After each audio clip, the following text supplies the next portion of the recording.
Hey everybody, and thanks for tuning back into Hess Hogs 4. Today I'm going to show you how I make my smoked mac and cheese.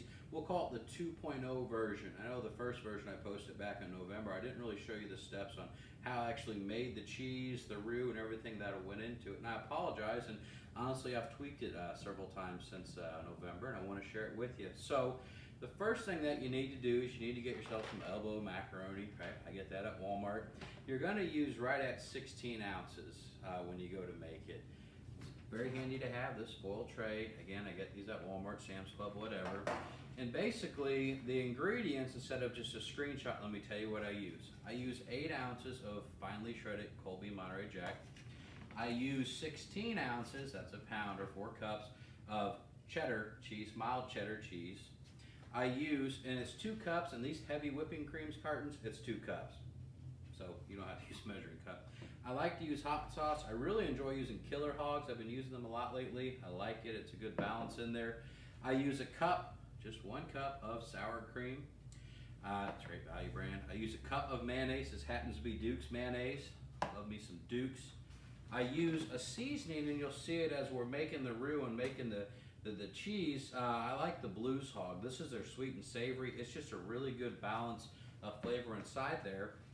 For the toppings, I use bacon, and something I learned, you gotta be really careful about. Make sure you really pat the grease out of your bacon. If not, it kind of turns into a greasy mess later on. So I've learned that.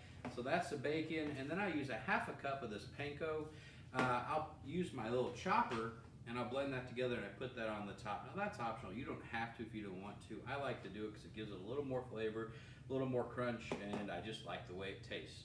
So from here, I'm going to step over there in a second and show you what it looks like to put all this together as our noodles are in the boiling water. Thanks again for watching, guys. Okay, extreme close-up. If you want to come over here, I'm going to show you how we make what's inside the mac and cheese. So the first thing you do is you get your pot. First you put it on about 6. You take some butter, and you get your butter in there, and hopefully you're getting that all right. So you start there, and your butter's going to start to melt, right? And from there, from your butter melting, we add some flour. Now it's just over a tablespoon of flour. Don't get your tablespoons and teaspoons mixed up, right? But we're gonna go ahead and put that in there. And what we're gonna do is we're gonna stir this up for a bit. And this is going to form the roux.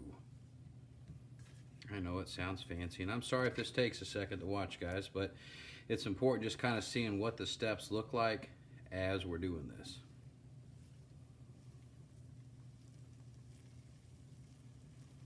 So as the roux is forming, and again, it doesn't happen in a couple seconds, it takes a second of stirring.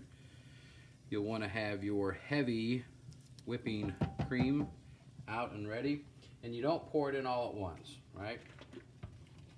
Pour a little bit in, like so, and then again, you're just going to want to stir it. Make sure our noodles are doing okay as well. And on your noodles, you want those to be as al dente as possible, because when this is all said and done, this is going to go out to our smoker, and it's going to sit on the smoker for right at an hour just to get that nice smoky flavor and, make the cheese nice and, well, in certain parts, nice and crunchy. So now we put the rest of the cream in, the heavy cream, and we'll give that a second just to come up to temp. And it helps to have all of your ingredients ready. Don't scramble, go slow. You don't want to mess it up. You don't want to rush it. You just want it right. So now that that's starting to form, we're going to add our cheese in. And you don't dump all your cheese at once. So we're going to start with the cheddar. And I just happen to use a plate, but a lot of times I'll use a bag. I'll do about half of it. And from there, we'll start stirring.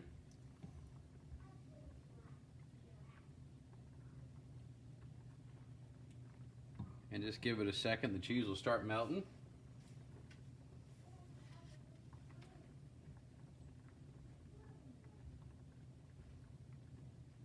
And then from there, we'll add the rest of the cheddar in. Turn that down just a bit. This is about ready as well, the noodles are.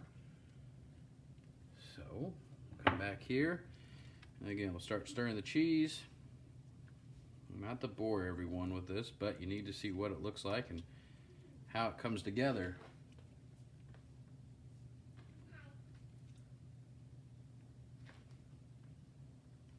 So you can see it's starting to form up pretty nice. And now we're going to add the Colby Jack Monterey cheddar cheese in there. Same drill.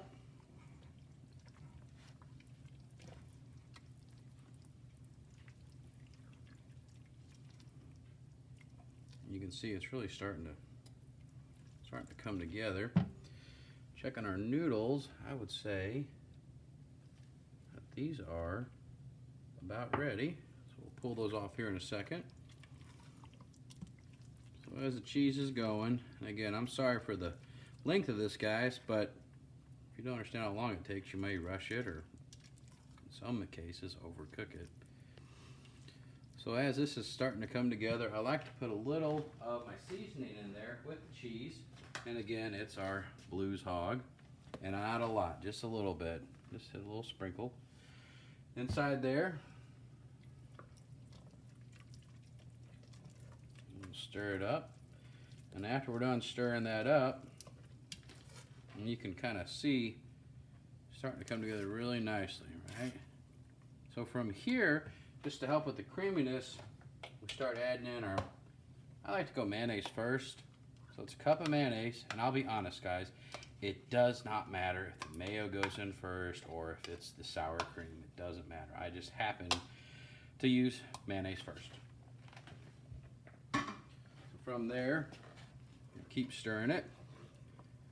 And I never add the next one. So like I won't add the sour cream until I've really got the mayonnaise stirred in there. You can kind of see the mayonnaise and the cheese there. I want to make sure I stir that in really well. You can hear it.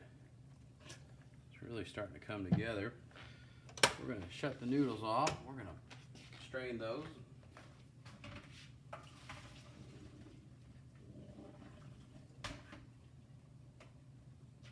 Come back to this, and we're about ready to put in the next component.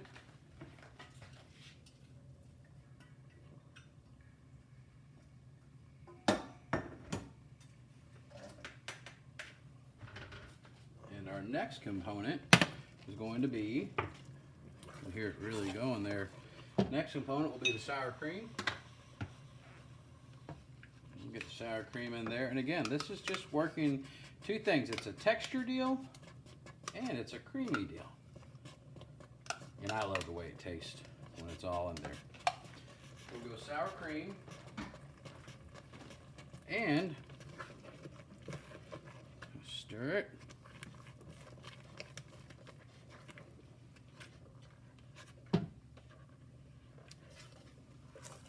Alright, sour cream's come together rather nicely. You can see if you're not careful, you don't stir it in there, you're going to have patches of your mac and cheese that are just going to taste like a glob of sour cream or a glob of mayonnaise, and that is not very good. Now, I like to add the hot sauce in, just a little bit. Hot sauce is in. We're going to stir it up, and after that, you can see the cheese. Oh, it's a good looking cheese. Cheese is ready, so now we're going to stir in our macaroni. Get all that in there.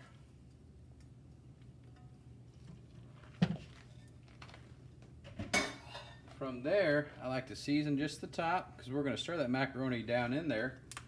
So we've seasoned it, we're going to stir it, and at this point, I shut the stove off.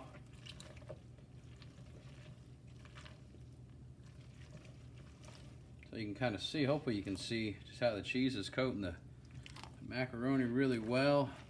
Nice and cheesy. And we're going to stir this for just a couple more minutes. I won't bore you with those details. And then from here, I'll show you how we put it in the tray and then the topping we put on there. Thanks for watching, guys. Okay, so we've let it stir for a couple more minutes. We've got our tray. Again, these foil trays are so handy. I went ahead and mixed the bacon, and this was 12 ounces of bacon. I know I said a pound, but frankly it was too much. Not that that's possible, but it is in this case. And then the half a cup of the panko, you mix that together for your topping. And all we're gonna do, like we did before, just gonna get it in the tray.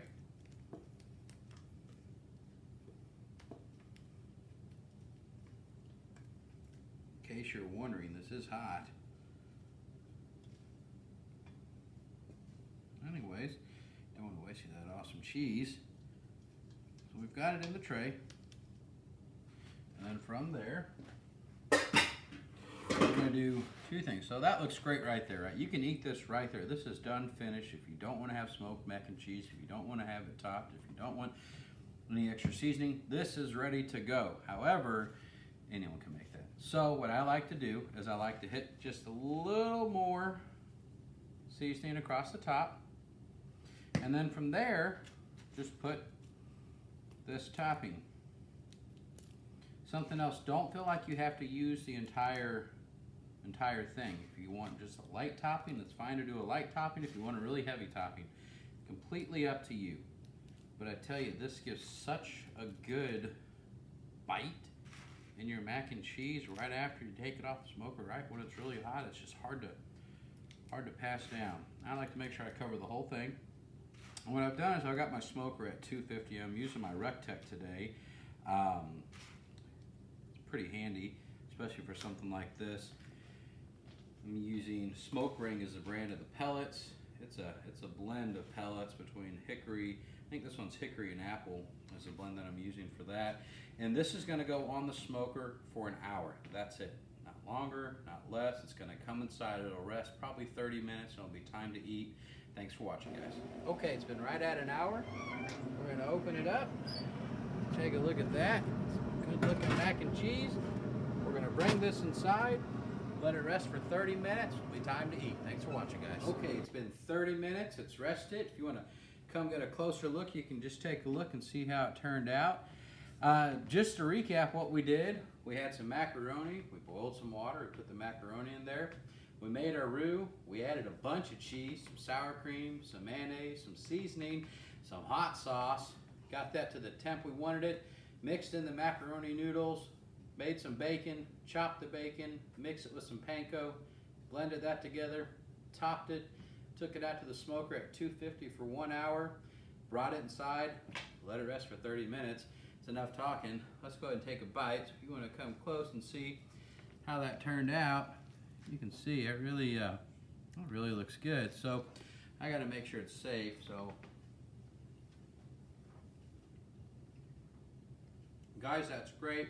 I hope this video helps. I hope you get a chance to try it out. If you got any comments, suggestions, please post them. I look forward to cooking for you in the future. Have a good day.